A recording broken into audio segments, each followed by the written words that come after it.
MCOM second സെമസ്റ്ററിലെ ഒരു പേപ്പറായിട്ടുള്ള strategic മാനേജ്മെൻറ്റിൻ്റെ second യൂണിറ്റിൻ്റെ second പാർട്ടാണ് കേട്ടോ. ഫസ്റ്റ് പാർട്ട് നമ്മൾ അപ്ലോഡ് ചെയ്തിട്ടുണ്ടായിരുന്നു, കാണുക. സെക്കൻഡ് പാർട്ടാണ് പറയുന്നത്. അപ്പോൾ ഫസ്റ്റ് പാർട്ടിൽ നമ്മൾ പറഞ്ഞു എന്ത് സ്ട്രാറ്റജിക് ഫ്രെയിം വർക്ക് അല്ലെങ്കിൽ സ്ട്രാറ്റജിക് മാനേജ്മെൻറ്റ് പ്രോസസ്സിൽ ഒന്നാമത്തെ സ്ട്രാറ്റജിക് ഇൻറ്റൻറ്റ് നമ്മളതിൽ പറഞ്ഞു. ഓക്കെ, ഇനി രണ്ടാമത്തെ സ്ട്രാറ്റജിക് അനാലിസിസ് ആണ് ഇവിടെ തൊട്ട് പറയാൻ പോകുന്നത്. ഓക്കെ, അപ്പോൾ സ്ട്രാറ്റജിക് അനാലിസിസ് എന്ന് പറഞ്ഞിട്ടുണ്ടെങ്കിൽ എന്തായിരുന്നു, എന്തൊക്കെ സ്ട്രാറ്റജീസ് ഓരോ സിറ്റുവേഷനിലും അഡോപ്റ്റ് ചെയ്യണം എന്നുള്ളത് അനലൈസ് ചെയ്യുക. ഓക്കെ, അതായത് അത് അനലൈസ് ചെയ്യുന്നതിന് സ്ട്രാറ്റജിക് അനാലിസിസ് പറയുന്നത്.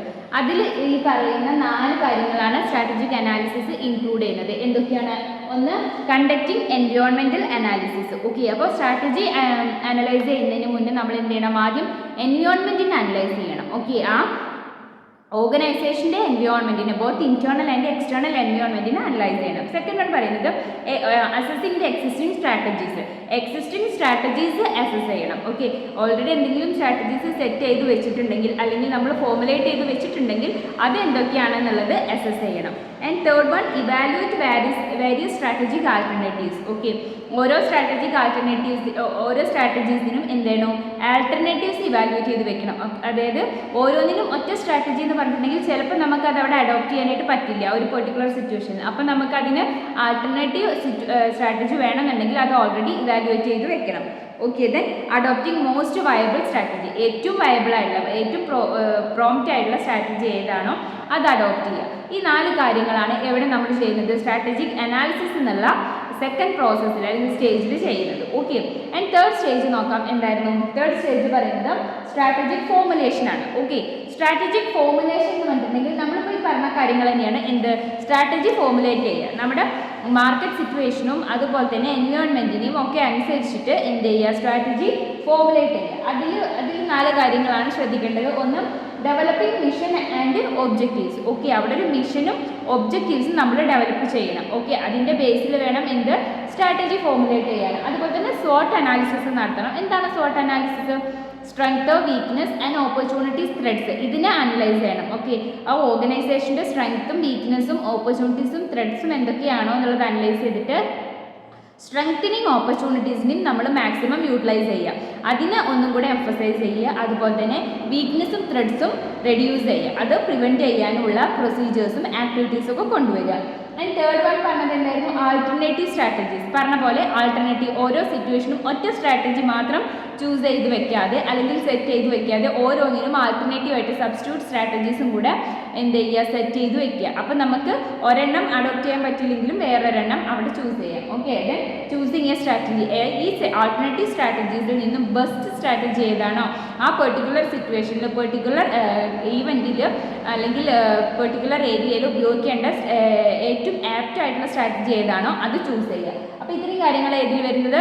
സ്ട്രാറ്റജി ഫോർമുലേഷനിൽ വരുന്നത്. അതായത് ഇത് സ്ട്രാറ്റജി ഫോർമുലേഷൻ്റെ സ്റ്റേജസ് എന്നും അറിയപ്പെടുന്നുണ്ട്. ഓക്കെ, അപ്പോൾ അടുത്തതാണ് ചോയ്സസ് ഓഫ് സ്ട്രാറ്റജി.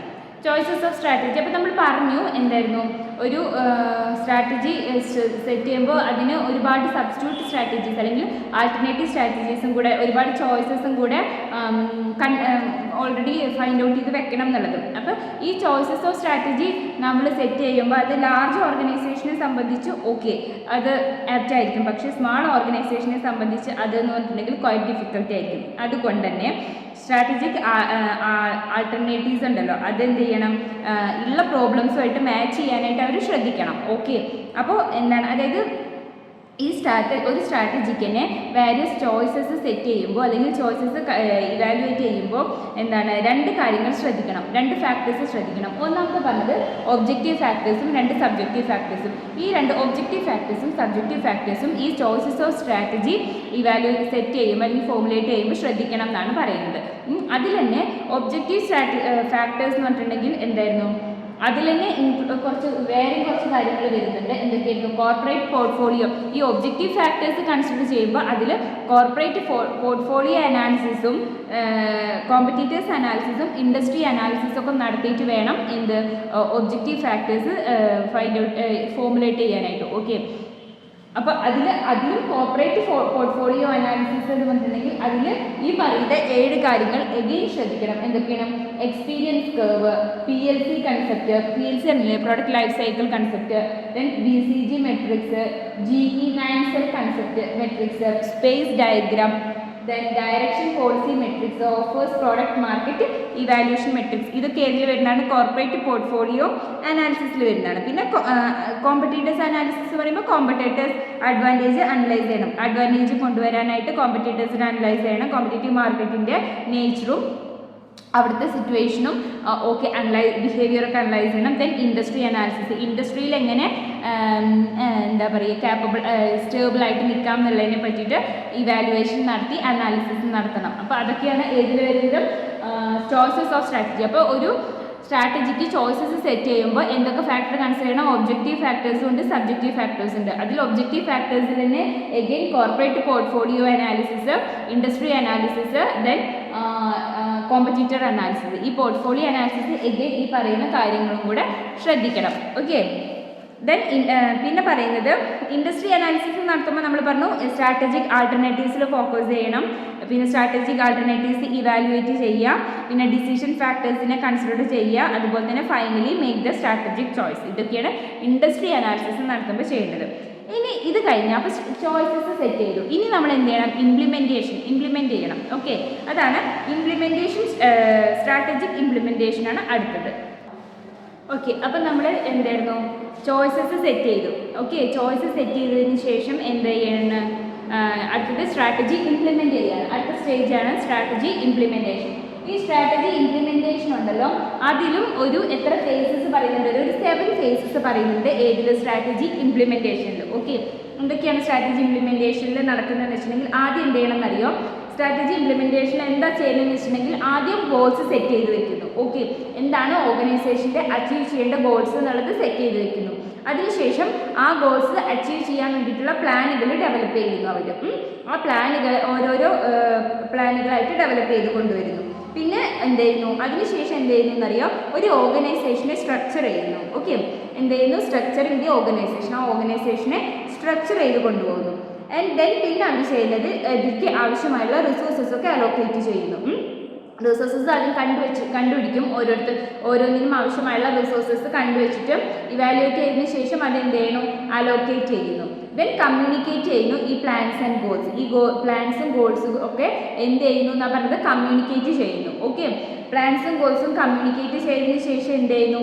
അത് എംപ്ലോയീസിനെ അതിന് വേണ്ടിയിട്ട് അത് ഫുൾഫിൽ ചെയ്യാൻ വേണ്ടിയിട്ട് എംപ്ലോയീസിനെ മോട്ടിവേറ്റ് ചെയ്യുന്നു. ഓക്കെ, എല്ലാ എംപ്ലോയീസും ഇതിന് ക്യാപ്പബിൾ ആവണമെന്നില്ല. ഓക്കെ, അപ്പോൾ എന്ത് ചെയ്യുക? ഈ പ്ലാൻസും ഗോൾസും അച്ചീവ് ചെയ്യാൻ വേണ്ടിയിട്ട് ഫുൾഫിൽ ചെയ്യാൻ വേണ്ടിയിട്ട് എംപ്ലോയീസിനെ മോട്ടിവേറ്റ് ചെയ്യുക. ഓരോരുത്തരെയും മോട്ടിവേറ്റ് ചെയ്യേണ്ടത് ഓരോ ഡിഫറെൻറ്റ് രീതിയിലായിരിക്കും. അപ്പോൾ ഓരോരുത്തരെയും ഏത് രീതിയിൽ കൺസിഡർ ചെയ്യണോ അതിനനുസരിച്ച് എംപ്ലോയീസിനെ മോട്ടിവേറ്റ് ചെയ്യുക.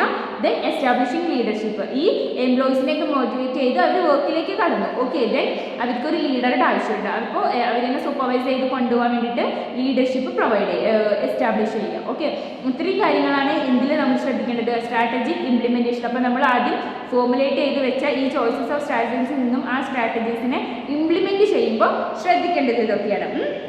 ഈ സ്ട്രാറ്റജിക് ഇംപ്ലിമെൻറ്റേഷൻ്റെ ഒരു എലമെൻറ്റ് എന്ന് പറഞ്ഞിട്ട് ഇവിടെ പറയുന്നുണ്ട്. എന്തായിരുന്നു? ഓപ്പറേഷണലൈസേഷൻ ഓഫ് സ്ട്രാറ്റജി ഉണ്ടല്ലോ. ഓപ്പറേഷണലൈസേഷൻ ഓഫ് സ്ട്രാറ്റജിയും ഇൻസ്റ്റിറ്റ്യൂഷണലൈസേഷൻ ഓഫ് സ്ട്രാറ്റജി പ്ലസ് ചെയ്തിട്ട് ഇവാലുവേഷൻ ആൻഡ് കൺട്രോളും കൂടെ അതിൻ്റെ കൂടെ ആഡ് ചെയ്ത് കിട്ടുന്നതാണ് എന്ത്? Implementing strategy. അതായത് സിമ്പിളായിട്ട് പറഞ്ഞിട്ടുണ്ടെങ്കിൽ എന്താണ് സ്ട്രാറ്റജി ഇംപ്ലിമെൻറ്റ് ചെയ്യുക എന്ന് വെച്ചിട്ടുണ്ടെങ്കിൽ ആദ്യം ഓപ്പറേഷണലൈസേഷൻ സ്ട്രാറ്റജീസിനും നമ്മൾ ആദ്യം ഓപ്പറേറ്റ് ചെയ്യണം. എന്നിട്ട് അത് ഇൻസ്റ്റിറ്റ്യൂഷണലൈസേഷൻ ചെയ്യണം. Then evaluation and control. അതായത് നമ്മൾ ആദ്യം മുതൽ പറഞ്ഞു വന്ന കാര്യങ്ങളാണ് പറയുന്നത്. എന്ത്? സ്ട്രാറ്റജി ഫോർമുലേറ്റ് ചെയ്യുക, എന്നിട്ട് അതിന് ചോയ്സസ് കണ്ടുപിടിക്കുക, ആൾട്ടർനേറ്റീവ്സ് ഉണ്ടെങ്കിൽ അത് കണ്ടുപിടിക്കുക, പിന്നെ അതിൻ്റെ ഇംപ്ലിമെൻറ്റേഷൻ. ഓക്കെ, അതാണ് സ്ട്രാറ്റജിക് ഇംപ്ലിമെൻറ്റേഷൻ എന്നാണ് പറയുന്നത്. ഓക്കെ, ഇനി ലാസ്റ്റ് സ്റ്റെപ്പാണ് നമ്മൾ പറയുന്നത്. സ്ട്രാറ്റജിക് മാനേജ്മെൻറ്റ് പ്രോസസ്സിലെ ലാസ്റ്റ് സ്റ്റെപ്പാണ് strategic evaluation and control. Okay, strategic evaluation and control. അപ്പോൾ അതിൽ നമ്മളിത് ഈ ചാർട്ട് ഒന്ന് ശ്രദ്ധിക്കുക കേട്ടോ. സ്ട്രാറ്റജിക് ഇവാലുവേഷൻ ആൻഡ് കൺട്രോൾ എന്ന് പറഞ്ഞിട്ടുണ്ടെങ്കിൽ നമ്മൾ ഈ സെറ്റ് ചെയ്ത് വെച്ചിട്ടുള്ള സ്ട്രാറ്റജീസൊക്കെ നമ്മളിപ്പോൾ ഇംപ്ലിമെൻറ്റ് ചെയ്യൽ വരെ എത്തി. ആ ഇംപ്ലിമെൻറ്റ് ചെയ്ത് വെച്ചിട്ടുള്ള സ്ട്രാറ്റജീസൊക്കെ എന്തൊക്കെയാണെന്ന് ഇവാലുവേറ്റ് ചെയ്യുക. ഒന്നും കൂടെ ഇവാലുവേറ്റ് ചെയ്യുക, കറക്റ്റ് അല്ലേ നമ്മൾ ഇംപ്ലിമെൻറ്റ് ചെയ്തത് എന്നുള്ളത് ഇവാലുവേറ്റ് ചെയ്യുക, എന്നിട്ട് അതിനെ കൺട്രോൾ ചെയ്ത് പോവുക. ഓക്കെ, അപ്പോൾ അങ്ങനെ ഈ ഇംപ്ലിമെൻറ്റേഷൻ അല്ല ഇവാലുവേഷൻ ആൻഡ് കൺട്രോൾ എന്നുള്ള ഈ സ്റ്റേജിൽ നമ്മൾ കുറച്ച് കാര്യങ്ങൾ ശ്രദ്ധിക്കണം. എന്തൊക്കെയാണ്? ഒന്ന് സ്ട്രാറ്റജിക് കൺട്രോൾ, അതായത് അതിലും രണ്ട് ടൈപ്സ് ആണ് ഈ കൺട്രോൾ ചെയ്യുമ്പോൾ വരുന്നത്. ഒന്ന് സ്ട്രാറ്റജിക് കൺട്രോളും വരുന്നുണ്ട്, ഓപ്പറേഷണൽ കൺട്രോളും വരുന്നുണ്ട്. ഓക്കെ, സ്ട്രാറ്റജിക് കൺട്രോൾ എന്ന് പറഞ്ഞിട്ടുണ്ടെങ്കിൽ എന്തായിരിക്കും? അത് ലോങ് ടേം ആയിരിക്കും, മോർ ദാൻ 5 years ഒക്കെ വരുന്നതാണ് സ്ട്രാറ്റജിക് കൺട്രോളിങ് വരുന്നത്. ഓക്കെ, ഓപ്പറേഷണൽ കൺട്രോൾ എന്ന് പറയുമ്പോൾ ഓപ്പറേഷനിൽ പറയുമ്പോൾ തന്നെ ഡേ ടു ഡേ കാര്യങ്ങളാണ് വരുന്നത്. ഓക്കെ, അപ്പോൾ അതെങ്ങനെയായിരിക്കും? ഷോർട്ട് ടേം ആയിരിക്കും, അതായത് up to 1 year, less than 1 year ഒക്കെ ഉള്ളതാണ് ഏത് വരുന്നത്? ഷോർട്ട് ടേം അല്ലെങ്കിൽ ഓപ്പറേഷണൽ കൺട്രോൾ വരുന്നത്. ഓക്കെ, ഇനി ഈ സ്ട്രാറ്റജിക് കൺട്രോൾ ചെയ്യുമ്പോൾ പറഞ്ഞു ലോങ് ടേം ആണ്, മോർ ദാൻ 1 year ആണ്, 5 years ആണെന്ന് പറഞ്ഞു. അപ്പോൾ കുറച്ച് കാര്യങ്ങൾ ശ്രദ്ധിക്കണം. എന്തൊക്കെയാണ്? ഒന്ന് പ്രിമൈസ് കൺട്രോൾ നോക്കണം. ദെൻ ഇംപ്ലിമെൻറ്റേഷൻ കൺട്രോൾ, അതായത് പ്രിമൈസ് കൺട്രോൾ ചെയ്ത് പോകണം, implementation controlling, and then special alert controller, and then strategic surveillance. Okay, ഈ 4 കാര്യങ്ങളും എവിടെ ശ്രദ്ധിക്കണം? സ്ട്രാറ്റജിക് കൺട്രോളിങ്ങിൽ നമ്മൾ കൺട്രോൾ ഇൻക്ലൂഡ് ചെയ്യുന്നതാണ്. ഓക്കെ, അപ്പോൾ സ്ട്രാറ്റജിക് കൺട്രോൾ ഇൻക്ലൂഡ്സ് എന്തൊക്കെയായിരുന്നു? Premise control and implementation control, and then special alert control, and then strategic surveillance. Okay, പിന്നെ പറഞ്ഞത് ഓപ്പറേഷണൽ കൺട്രോൾ ആണ്. ഓപ്പറേഷണൽ കൺട്രോൾ എന്ന് പറയുമ്പോൾ അതിൽ എന്തൊക്കെയായിരിക്കും? ബഡ്ജറ്റ്, അങ്ങനത്തെ കാര്യങ്ങളൊക്കെ, അതായത് ബഡ്ജറ്റിംഗ് വരുന്നുണ്ട്. ആ ബഡ്ജറ്റിംഗ് തന്നെ 3 types. ബഡ്ജറ്റിംഗ് തന്നെ 3 തരമുണ്ട്. എന്തൊക്കെയാണ്? സീറോ ബേസ്ഡ് ബഡ്ജറ്റിംഗ് ഉണ്ട്, പ്രോഗ്രാം ബഡ്ജറ്റിംഗ് ഉണ്ട്, പെർഫോമൻസ് ബഡ്ജറ്റിംഗ് ഉണ്ട്. ഓക്കെ, അപ്പോൾ എന്തായിരുന്നു? ഓപ്പറേഷണൽ കൺട്രോളിങ്ങിൽ എന്തൊക്കെയാണ്? നമ്മുടെ ബഡ്ജറ്റിംഗ് ശ്രദ്ധിക്കണം, ദെൻ ഷെഡ്യൂൾ ചെയ്യണം. ഓക്കെ, ബഡ്ജറ്റ് ചെയ്ത് കൊണ്ടുപോകണം, ഷെഡ്യൂൾ ചെയ്യണം, ദെൻ മാനേജ്മെൻറ്റ് കൺട്രോൾ സിസ്റ്റം കൊണ്ടുവരണം, മാനേജ്മെൻറ്റ് കൺട്രോൾ സിസ്റ്റം മെയിൻറ്റെയിൻ ചെയ്ത് പോകണം, then feedback control system. Okay, feedback control system ensure ചെയ്യണം, ദെൻ ഡിവിഷൻ പെർഫോമൻസ് മെഷർമെൻറ്റും ഏതിൽ ഇൻക്ലൂഡഡ് ആണ് എന്നാണ് പറഞ്ഞത്? Operational control. അപ്പോൾ ഓപ്പറേഷണൽ കൺട്രോൾ ഏതൊക്കെയാണ്? ബഡ്ജറ്റ് വരും, ആൻഡ് ദെൻ ഷെഡ്യൂളിങ് വരും, മാനേജ്മെൻറ്റ് കൺട്രോൾ സിസ്റ്റം വരും, ഫീഡ്ബാക്ക് കൺട്രോൾ സിസ്റ്റം വരും, and then finally division performance measurement വരും. ഓക്കെ, അപ്പോൾ ഇത്രയാണ് സ്ട്രാറ്റജിക് മാനേജ്മെൻറ്റിൻ്റെ പ്രോസസ്സ്. 5 എണ്ണം പറഞ്ഞു. ഓക്കെ, ഇത്രയേ ഉള്ളൂ. കഴിഞ്ഞ ചാപ്റ്റർ കഴിഞ്ഞ്